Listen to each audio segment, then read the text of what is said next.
too time-consuming. But if I wanted to be a best-selling author, then maybe I write for so many minutes. I do some interviews each day. When we brought out Chicken Soup for the Soul, we sent out 5 free books every day to people that could promote that book. One day we couldn't think of anyone to send it to. We sent it to the O.J. Simpson jury, and we gave them each a book. And about 5 days later, they're all walking into court carrying Chicken Soup for the Soul. And the cameras were all going, made national news. And so if you just do something every day toward that goal, there's something called the law of probabilities, which says the more things you try, the more likely one of them will work. It may not all work, but if you only try 2 things, the law of probabilities is not on your side. Try 100 things, one of them is likely to hit. Does that make sense? Okay, good.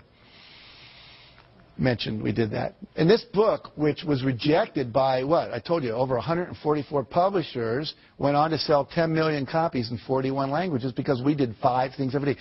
We did not hit a bestseller list until 14 months after the book came out. 14 months. And most people would never sustain it that long. And it was kind of like the universe tests us, I think. How committed are you? How badly do you really want this? And if you go for it and do the rule of 5.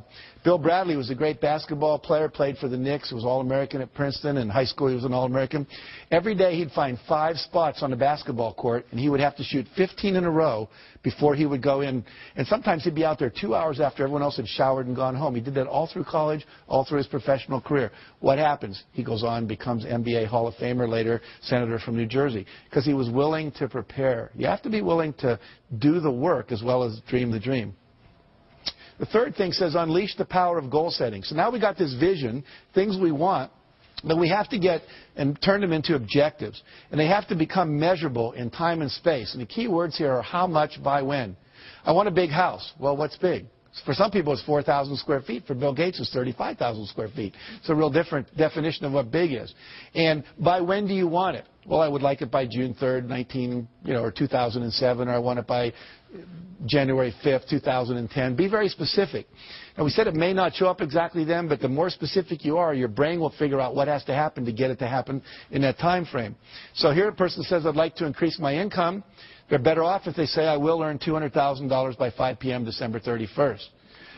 I'd like to spend more time with my husband. Well, I will take 3 long weekend vacations and 1 2-week vacation with my husband by November 30th at 5 p.m. Much more specific. Now the brain knows what to do, okay? I'd like to spend more time with my wife. I'll take ballroom dancing lessons with my wife for 12 weeks from September 21st to December 21st. As soon as we get specific, there's a part of your brain that starts calculating what to do. If you call a travel agent and say, want to go on a trip, what's the first thing they ask you? Where do you want to go and when do you want to go there? And until you tell them that, you're stuck. And your brain works the exact same way, that little GPS system. I'm going to lose weight and get fit. Needs to be, I'll weigh 190 pounds or 140 pounds by a certain date. Make sense? Again, less than 10% of Americans do this. And guess what? 10% of Americans own 90% of America. And guess what? They're the same people because they're clear about what they wanted, clear intention. All right. Next area is images. We now know that your body cannot tell the difference between a real event and an imagined event. Okay? If I were to have you close your eyes and imagine you were standing in the middle of a very small terrace on top of the tallest skyscraper in the world, you'd start to have queasy stomach and your hands would sweat because your body would really think it was there, even though you were safe in this room.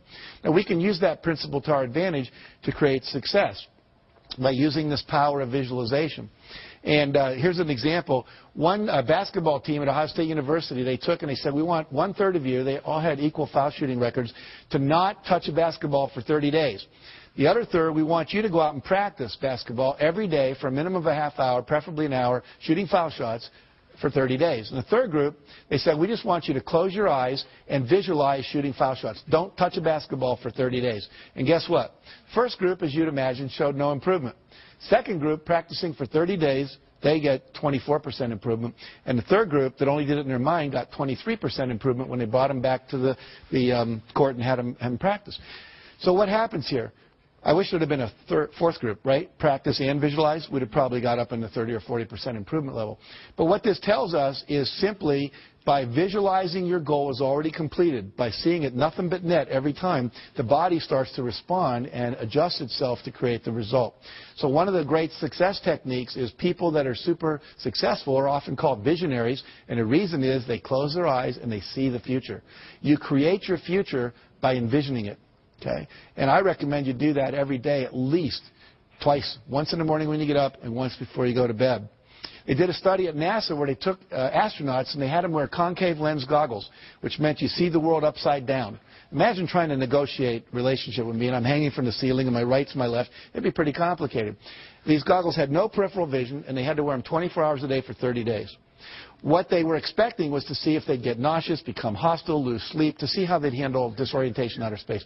What they hadn't predicted was that about 25 to 30 days into it, every one of the astronauts, their brain flipped the image right side up again.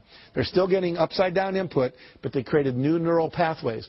And they came out of this, the psychologists came up with something they call a 30-day principle. And what the 30-day principle says is that if you want to change a behavior, change a habit, anything at all, you must, in fact, do it for 30 days, uninterrupted. Because they tried a subsequent experiment where they had half the astronauts take their goggles off on day 15, keep them off for one day, put them back on again. Took another 25 to 30 days before they flipped them right side up again. So we know that it's current, contiguous, everyday repetition. This is why most New Year's resolutions don't work. It's why most corporate change programs don't work. It's why most of our school programs don't work. There's not that 30-day uninterrupted. This is why basic training in the Marine Corps does work. Because they got you down there for 6 weeks, and they're not letting you out of their sights, and you're in a context that's held tight for that 6-week period. So if you want to visualize, your goal is already achieved, minimum of 30 days. That make sense? Okay, good. Let's see here. I'm going to skip over that real quick and get to this. Now, the reason this works, where your vision becomes real when you visualize what it is you want, is there's two things that go on in your brain. You have a vision of what you want. You have the current reality. They don't match. Okay? And what we want to do is purposely create that. It's what advertisers do. Imagine yourself in the new car. It's like the guy getting out of the Lexus we talked about earlier, getting in his old car. The vision of what's possible no longer matches the reality, and that creates a little dissonance or structural tension in the head, which we call motivation, which says, I want that. Until he had that, there was no motivation to do anything different. Any of you women ever experienced visiting a friend with a new kitchen, and then you come home to your old kitchen, and they've got all the new granite and the new appliances and everything's cool? Your kitchen was fine until then. So we want to purposely do that to your brain to motivate you. So you vision the thing you want, your goals and your vision. You hold that in your mind every day for about 10 minutes in the morning, 10 minutes at night. If you have 10 goals, you can cycle through them. I put mine on 3x5 cards, read them, and I close my eyes, see the vision as if it's already accomplished, see the car I want, the program happening in Singapore that we're doing, whatever. Then I go to the next one. I just keep cycling through the cards until I go through all of them. What happens then is you get a perceptual shift. You start to see things in your environment that were always there that can help you never saw before. You get expanded creativity. You start noticing that the things that you want, you wake up in the middle of the night, you're in a shower, you start going, oh, that's how we can do it, that's how we can do it, that's how we can do it, that's how we can do it. And unfortunately, most people aren't having those kind of breakthrough ideas because they're not holding the vision. The third thing that happens is you have increased motivation. You'll find yourself doing things just out of nowhere, boom, you get up and you do something, like volunteering. Sometimes people do. That's not like me, but you just do it because you've been holding this that creates it. Now, what happens is that then creates the action that you need to have for the result to occur. Now, I want to show you how this perception shift occurs because this is magical. There's a sentence up here, and we're all going to read this on the count of 3 out loud if you would. 1, 2, 3. Finished files are the result of years of scientific study combined with the experience of many years. Very good. Now, I'm going to put that back up, and we're going to time 10 seconds on my clock here. I want you to count the number of times the letter F appears. How many Fs are there in that sentence, okay? And when you do this, keep it to yourself. Don't say anything out loud, all right? So here we go.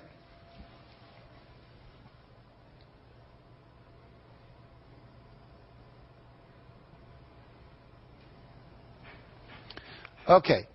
How many counted, by show of hands now, it's real important you participate. How many counted 3 Fs? Hold your hands up. We got about half the audience more. How many counted 4 Fs? About 5 people. How many counted 5 Fs? About the same amount, 7 maybe. How many counted 6 Fs? 1, 2, 3, 4, 5, 6, about 8 people. Anyone count 7 Fs? All right. Now, were we all looking at the same sentence? Go like this. And yet some people saw 3 Fs, some people saw 4, some people saw 5, and some people saw 6. Let's look to see what the real objective reality is up there. There are 3 Fs that I'm sure most of you saw, correct? But there's also 3 more. There are 6 Fs in that sentence. Now, do you think that Bill Gates and Michael Dell and Steven Spielberg and George Lucas see